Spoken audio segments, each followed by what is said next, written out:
Okay, so good morning class. So our topic for today is about respiratory tract infection. So what is respiratory tract infection?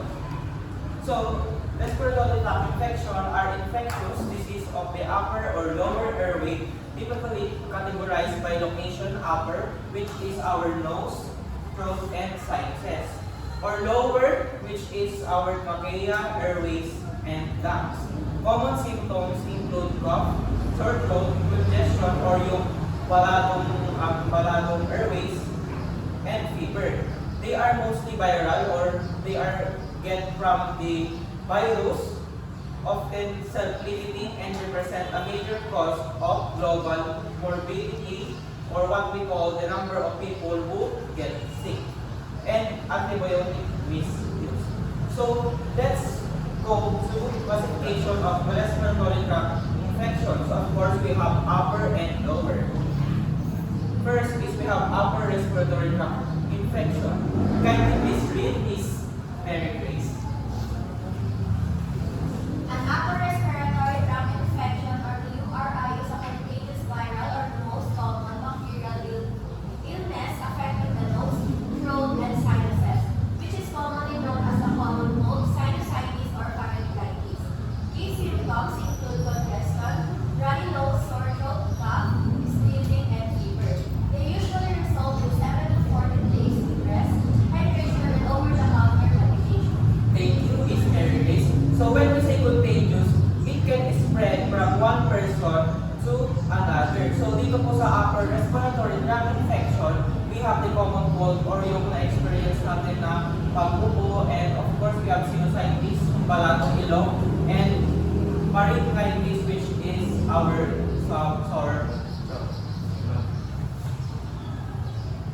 So symptoms of upper respiratory infection is we have the common signs include nasal congestion o yung balatong ilong, runny nose, yung basang sipon, sore throat, sneezing, mild fever, cough, and fatigue. So most are caused by the rhinovirus. So ito po yung kung bakit nagkakaroon tayo ng common cold because of the what we call the viral infection, which is the rhinovirus. So yung duration ng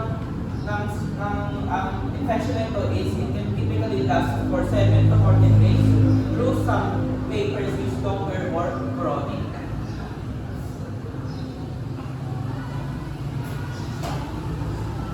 So what is the treatment for this upper respiratory? Of course, we need supportive care is primarily including rest, hydration, or kailangan is complete yung water glasses a day, and of course, saline sprays for the congestion, sinusitis, and pain fever reducers, or the penicillin, ibuprofen, and acetaminophen. Antibiotics are ineffective for viral infections. Bakit nga ba? Saan nga ba ginagamit itong antibiotics? Do you have any idea saan ginagamit ang antibiotics? Yes? Infections like what? UTI. Yes, the specific microorganisms. Yes. Okay? So yung specific microorganism para magamit yung antibiotics, of course, yung bacteria po.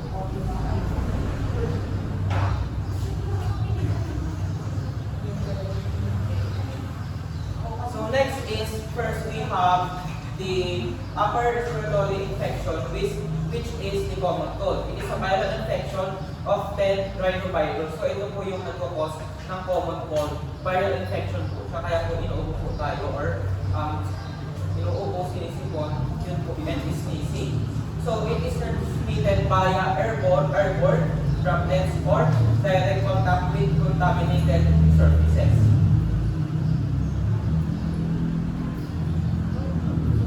So treatment, of course, we need to be hydrated, we need saline sprays, and pain fever reducers.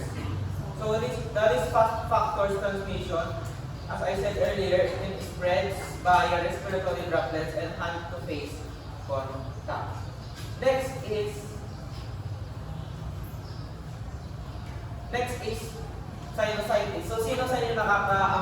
experience ng sinusitis na nagpapalago yung ilong because of sino sa inyo nag-experience ito? Kasi ako na-experience ko kung usually kapag matutulog ako nakahiga ako is nagpapalago yung ilong na part. Kasi ako makahinga. So ako lang kalong. So, sinusitis is the inflammation or swelling or irritation of our sinuses, our sinus lining, typically caused by viral or bacterial infections following a cold or by allergies, leading to facial pain, pressure, and congestion. O, di ba? Kapalado yung ito. So, in acute cases, it lasts for about 4 weeks, while chronic cases exceed 12 weeks. Imagine gano'ng matagal palado yung ilong kung hindi ka makahinga. So that is sinusitis. Next is pharyngitis. So what do you think is pharyngitis? Pharyngitis. Hindi ko sure kung tama yung pronunciation ko. Pharyngitis. Pharyngitis. Sino nakakalam kung ano yun? Very good. Or what we call sore throat. So it is the inflammation of the back of the throat. So dito usually sa back of the throat o yung kung saan lumalaki yung tonsil natin, di ba, doon sa part ng sore throat. So it can express by the bacteria like what we call Streptococcus. Symptoms include pain, fever, difficulty swallowing, swollen lymph nodes, and gout. When we say swollen lymph nodes and large glands in the neck.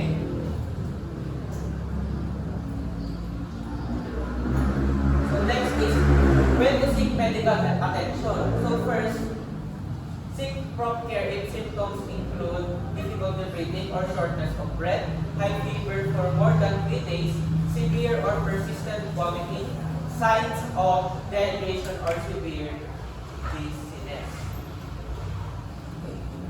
So now let's move on to the second respiratory tract infection, which is our lower respiratory tract infection. So can you give me example of lower respiratory tract infection? Do you have any idea?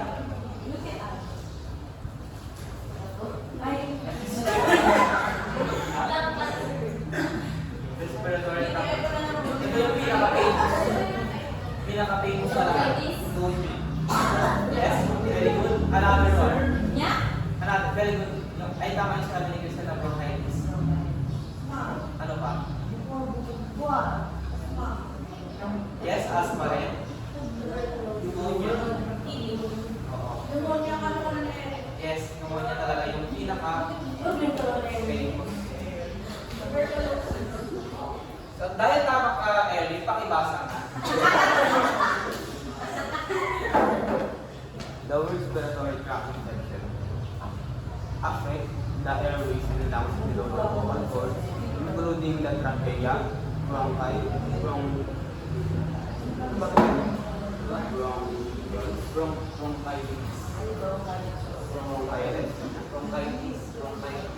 bronchitis, and alveoli. They are generally more severe than other respiratory infections and can last longer, sometimes requiring hospitalization. Common LRTIs include bronchitis, pneumonia, and bronchiolitis. With influenza also capable of causing lower respiratory complications. Okay, thank you, Mr. Eric. So when we say bronchi, it is a large air tubes going into lungs. And the bronchitis naman, it is the smaller air tubes, and the alveoli is the tiny air sacs in lungs where oxygen enters blood. So now let's move on to the types of LRTI, which is the bronchitis. Bronchitis is an inflammation of the lining of your bronchial tubes. These tubes carry air and from your lungs. People who have bronchitis often cough up thickened mucus, which can be discolored bronchitis may start suddenly and be short-term, which is acute, or start gradually and become long-term, which is we call chronic. So dito po sa bronchitis, yung lining po ng ating bronchi is natitigan siya, which is yung mucus. Kaya po na-experience tayo ng hindi makahinga because of the thickening of our bronchi lining or the bronchial tubes.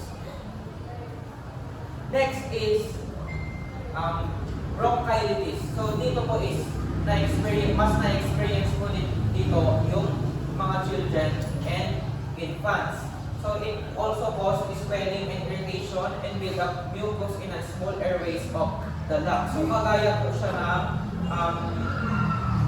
bronchitis. Ang pinagkaiba lang po is, ito po is from children and infants. So bronchitis starts out with symptoms much like a common cold, but then it gets worse, causing coughing and a high-pitched wheezing. So ano po yung sound ng wheezing? Can you demonstrate it, Miss Garnase? Wheezing sound.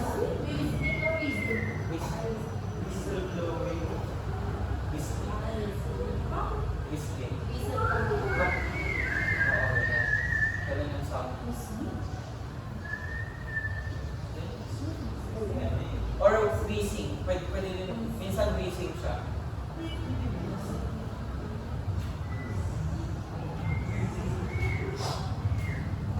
Or di ba kapag parado yung gano'n, parang gano'n. Basta gano'n yung wheezing.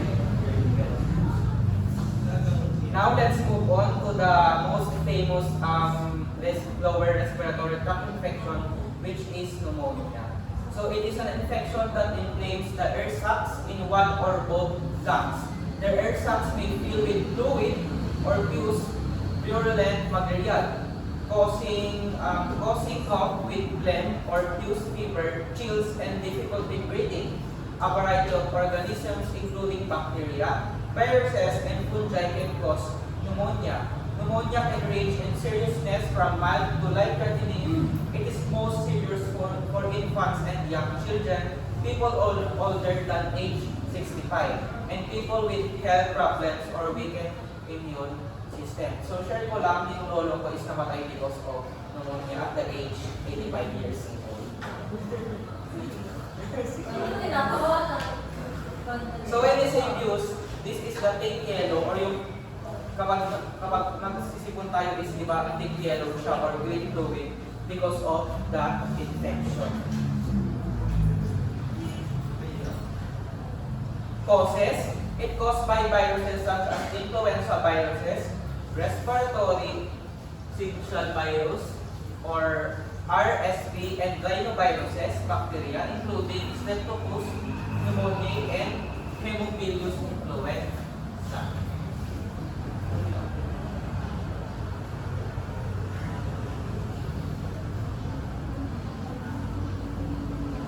Okay, so ano nga ba yung symptoms ng lower respiratory tract infection? Of course, we have persistent cough, which may produce mucus. Ito na.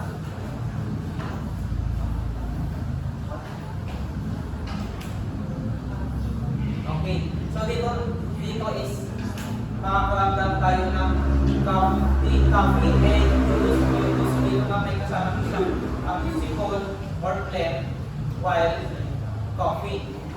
Next is shortness of breath or difficulty breathing. So dito na ma-apply yung parang tinatawag natin na parang nag-blockage sa ating bronchial tubes or nagtingin yung mucus niya.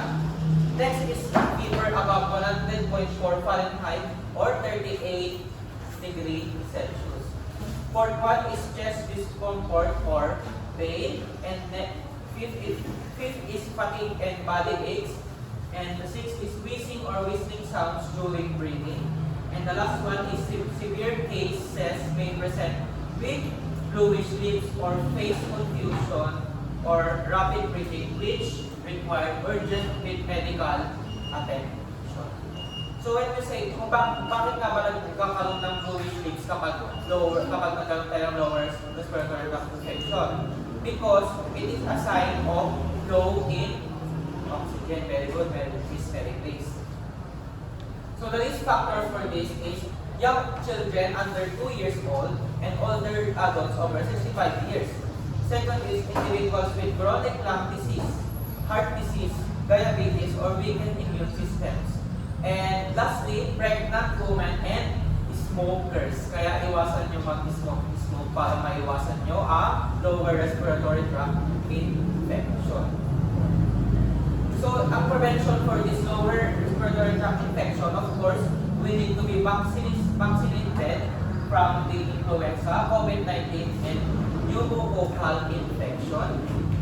Second is we need to be a good hygiene such as hand washing and cleaning commonly touched surfaces. So, mag-iwas-iwas din tayo sa pagkawak ng mga ibang surfaces that are microorganisms can easily spread. Oh. So, third one is avoiding exposure to sick individuals and improving indoor air quality. Fourth one, from medical care for high-risk individuals when symptoms appear. Okay, so now let's move on to etiology, or what we call the cause of disease from our respiratory tract. And the microorganism, this is the kind of living things not seen by eyes. So first we have the causes pathogens, common pathogens, which is the viruses. So it is the majority of respiratory infections are viral in nature. Common viral agents include influenza virus, responsible for seasonal flu outbreaks. Second is we have the respiratory syncytial virus, or the RSV. It is particularly affects infants and young children. Of course, the latest or yung pinaka-outbreak kung bakit nagkaroon ng pandemic because of SARS-CoV-2, the virus responsible for COVID-19, which can lead to severe respiratory illness. And we have the rhinovirus. This is why we have common cold, because of what we call the viral infection, rhinovirus. So when we say non-enterovirus, it is a type of virus structure. So it is a virus without outer layer. So this is the example of the virus. As you can see, in the illustration, this is the example of the viral infections. So, may ganito ka ba?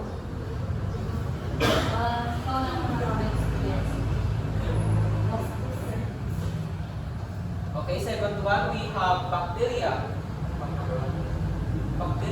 So, bacterial pathogens can cause both upper and lower respiratory infection. So, this include the Streptococcus pneumoniae, a leading cause of pneumonia and other serious infections. Next is the Haemophilus influenzae, associated with virus respiratory infections including pneumonia and bronchitis. And last is we have the Mycobacterium tuberculosis, the causative agent for tuberculosis, which primarily affects the lungs. So Mycobacterium tuberculosis is the reason why some of people die from tuberculosis. So this is the example or the illustration for the bacteria. We have Streptococcus pneumoniae, Haemophilus influenzae, and Mycobacterium tuberculosis. Okay, so now let's move on to fungal. It is a fungal infection. It is the fungal infections are less common but can be serious, especially in immunocompromised individuals. Example includes Aspergillus species. It can cause invasive pulmonary aspergillosis. And next is Histoplasma capsulatum, which associated with histoplasmosis, particularly in certain geographic areas. So when we say invasive, it spreads inside the body. So this is the illustration of the fungi in our lungs. And And lastly, we have parasites. So, while rare, parasitic infections can affect the respiratory system, particularly in tropical regions. So, some examples of parasites. First is we have the pulmonary amoebiasis caused by Entamoeba histolytica. This infection leads to symptoms like fever, cough, chest pain, and abdominal pain. Next is we have toxoplasmosis caused by the protozoan or the single cell organism parasite Toxoplasma gondii. This infection can cause myalgia or what we call the muscle pain. That is myalgia. And lymphadenopathy and respiratory symptoms such as interstitial pneumonia and diffuse alveolar damage. So when you say lymphadenopathy, it is the swelling of our lymph nodes.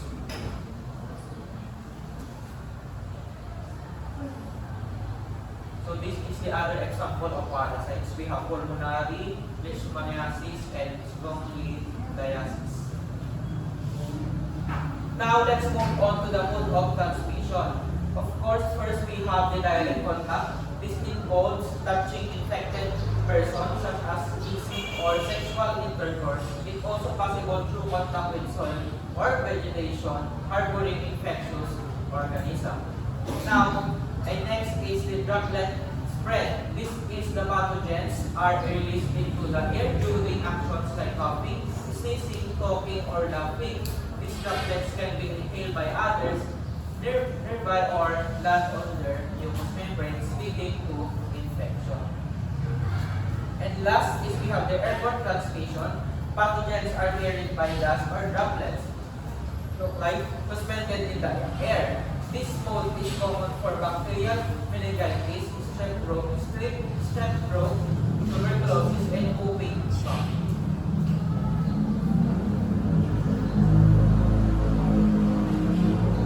Next is we now proceed to the clinical manifestation. So ano nga ba yung manifestation ng respiratory tract infection? Of course, we have sore throat, nasal congestion, yung bawas ng ilong, runny nose, cough, dry or plain phlegm producing, and fever. Typically lasts for 7 to 14 days. Common symptoms, nasal symptoms, runny or stuffy nose, throat, voice, sore throat, scratchy throat, hoarseness, body systemic, low-grade fever, headache, fatigue, body aches, colic, nose, and other mild cough, pressure in the face. Other symptoms for the lower respiratory, of course, we often produce yellowish, green, or bloody mucus, shortness of breath and rapid breathing, chest pain or tightness, and high fever, chills, fatigue, sometimes dizziness. So, yung symptoms naman for children and infants, we have crappiness, poor eating, or appetite, and lethargy. Next is nasal congestion may cause significant difficulty with breathing and feeding. So, next we have the diagnosis.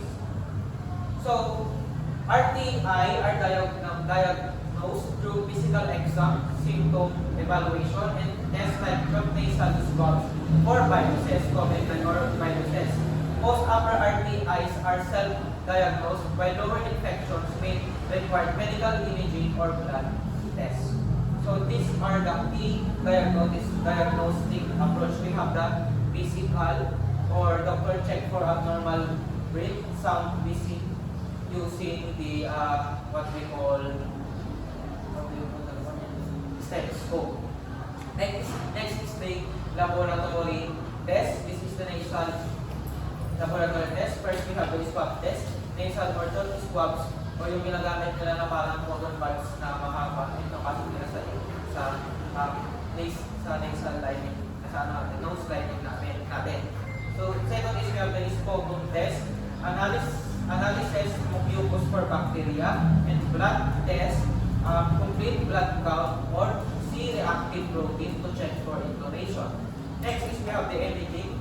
chest X-rays can identify pneumonia or lung infiltrate. So when we say infiltrate, it is an abnormal substance such as fused blood, fluid or protein that fills the air sacs or what we call our alveoli or lung tissue, making it appear white on a chest X-ray. So next is we have the specialized test. We have spirometry. This is the spirometry is the common non-invasive pulmonary function test that measure how much air your lungs can hold as well as the speed of ventilation. So ito yung yung parang di ba, hindi ko sure kung napanood nyo na to, yung kapag may hihipan ka tapos yung mga bola is tawag ito, lilipad sila. Oo. So yun po yung spirometry. So yung treatment po dito, of course, we have treatments include using humidifiers, saline drops, and gargling with salt water. So as I said earlier, antibiotics are ineffective for antibiotics is ineffective for viral infection, but it can be effective through bacterial infections. So key treatments details, we need to rest, increase fluids. We need to take medications for the respiratory tract infections. Symptoms, so we need to also see the doctor if it is lasts for longer than 1 to 2 weeks, and we need to require bronchodilators or what we call the medication that relax airway muscle to treat breathing condition like asthma, making it easier to breathe, and bleeding mucus. So prevention first, prevention first, practice proper hand hygiene. Of course, we need to wash our hands regularly because microorganisms are living in any surfaces. Second is we have to cover coughs and sneezing. Kapag umuubo po tayo, kailangan natin i-cover yung mouth natin para hindi tayo makapag-spread ng respiratory infection. Third one, we need to wear a mask when sick to avoid spreading of germs to others. Fourth one, we have to maintain a healthy lifestyle. We need to eat vegetables, or we need to always eat carbohydrates, proteins, and lipids. We need to also drink a lot of water. Also, we need a lot of rest, and we should do some physical activity to avoid respiratory tract infection. And the fifth one, we need to avoid close contact with sick people too, para maiwasan tayong kahawaan. And the sixth one, we have to keep the environment clean. So regularly clean, frequently touch surfaces such as tables, doorknobs, and posts. Ensure proper ventilation in rooms and classroom. And the last one, we need to get vaccinated. Good hygiene, healthy habits, clean surroundings, and vaccination are the best ways to prevent respiratory tract infection. That's all. Thank you.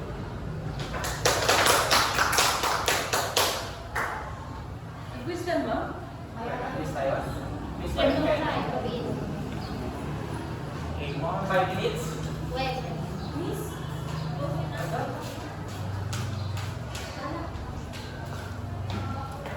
Kasi nga